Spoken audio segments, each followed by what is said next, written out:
Me habéis pedido mi opinión sobre Tartaria, así que he investigado un poco sobre ello, y lo primero que he encontrado es muchos artículos en Google desmintiendo esa información y afirmando que es mentira, lo cual indica que con toda probabilidad sea verdadero. Muchos mapas de los últimos siglos representan un gran país llamado Tartaria, pero ese país nunca se menciona en las clases de historia. ¿Por qué debería ignorarse una masa tan grande de tierra? ¿Es el silencio histórico alrededor de Tartaria un misterio inexplicable o podría ser un encubrimiento de la historia genuina de la humanidad? Las similitudes entre las imágenes culturales tartarianas, antiguas sumerias y contemporáneas sugieren vínculos profundos entre estas culturas y los centros de poder actuales.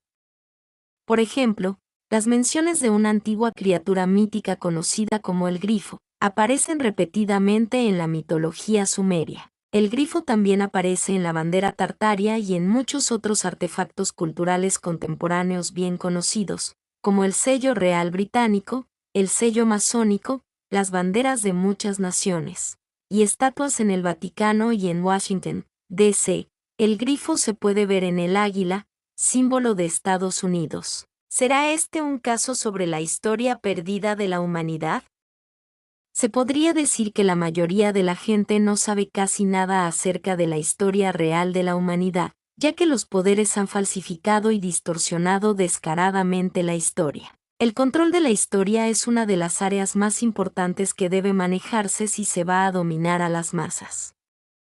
La historia real es mucho más compleja e interesante, y según esta teoría, la civilización humana solía ser mucho más avanzada de lo que los libros de texto de historia nos han contado. La evidencia está en todas partes, desde las pirámides de Egipto, mayas hasta la Gran Muralla China, desde el Museo del Hermitage hasta las impresionantes ruinas de Europa, desde los megalitos gigantes de Rusia hasta las esculturas de mármol asombrosamente detalladas que son imposibles de producir con herramientas tradicionales, entre otros ejemplos.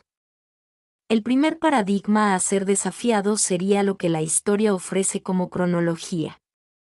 Y hay que enfrentarnos con la idea de que alguna vez hubo un gran imperio mundial, no hace mucho tiempo, que se desintegró. Las partes del norte de Europa y Asia se llamaron Escitia antiguamente, que luego obtuvieron el nombre de Tartaria.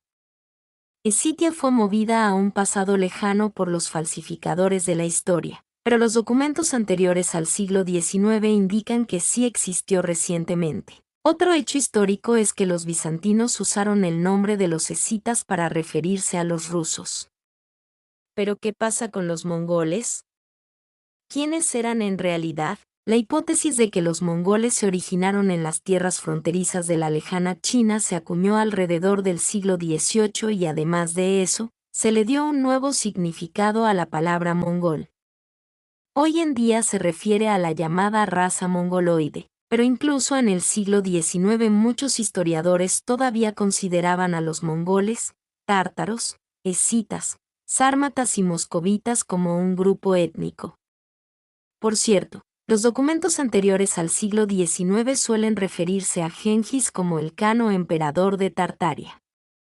En realidad, se le menciona como el fundador de Tartaria. El término imperio mongol se impuso como el único término después de finales del siglo XVIII. Ahora, surgen las siguientes preguntas.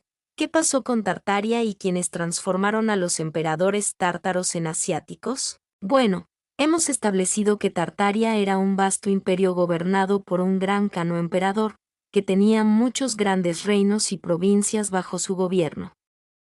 Tartaria tenía su propio idioma, bandera, escudo, su propio emperador y su propia cultura. El imperio tártaro floreció debido a que parte de la civilización era líder en tecnología avanzada, energía libre y gran arquitectura. A través de una gran ingeniería, los tártaros transformaron la tierra en una placa de circuito alimentada por el éter. Al igual que los antiguos hicieron con las pirámides y los templos. Antes de que la dinastía Románov llegara al poder en Rusia, esta posiblemente había sido una especie de provincia de Tartaria. De cualquier manera, la dinastía Románov respaldada por los europeos llegó al poder a través de un golpe de estado en Rusia. desde que llegaron al poder ilegalmente, para legitimarlo, tenían que reescribir la historia rusa. Así que eso es lo que hicieron. Invitaron a los estudiosos alemanes Gottlieb Siegfried Bayer, Gerhard Friedrich Müller y August Ludwig Schlosser para este trabajo. Y así es como pudo surgir el ficticio imperio mongol. Según esta teoría, la invasión de los mongoles es una tapadera para lo que fue en realidad un ataque mucho mayor contra todo ese territorio, dejando en la historia solamente que los mongoles son nativos de esas tierras. Las siguientes son algunas evidencias de esta teoría. El mayor imperio en la historia de la humanidad prácticamente no deja restos.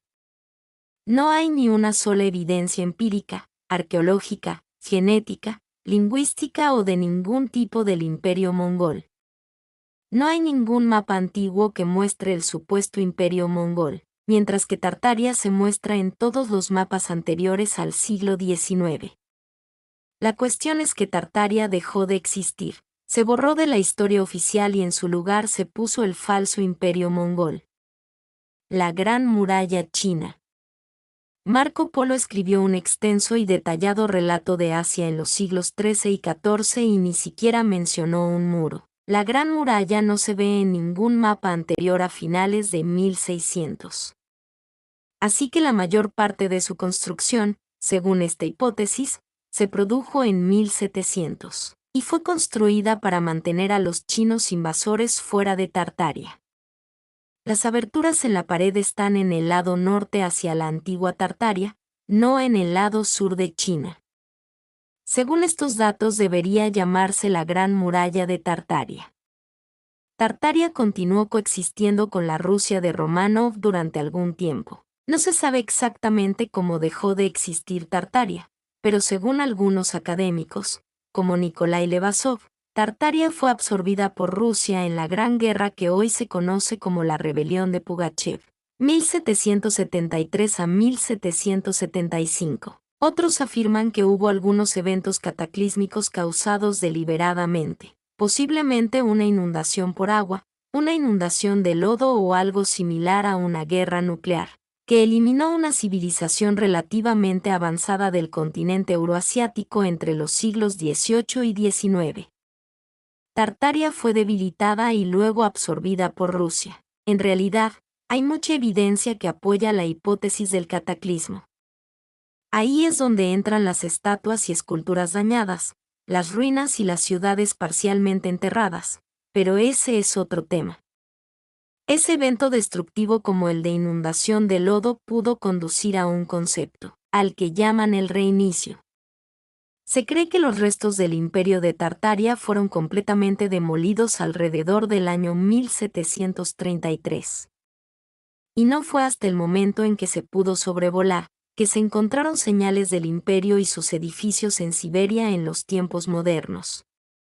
Así como los restos enterrados. En esencia, podemos ver claramente que en el norte de Asia hubo una vez un gran imperio unido por un acuerdo comercial, tecnológicamente muy avanzado, que después de que se tomaron algunas decisiones internas dudosas, las consecuencias desencadenaron una serie de eventos catastróficos que hicieron huir a muchos de los habitantes. Desde al menos la Edad Media, toda la evidencia del imperio fue deconstruida sistemáticamente hasta que otra fuerza finalmente acabó con todos los sobrevivientes a mediados del siglo XVIII, de los cuales todas las referencias al imperio de Tartaria se omitirían de todos los trabajos académicos futuros. Lo que hoy aceptamos como nuestra base, sería una ficción creada por facciones que se basarían en los restos de una mayor civilización mundial y reclamada como propia. La historia, cronológicamente, se ha manipulado siempre para imponer una idea en particular sobre las demás,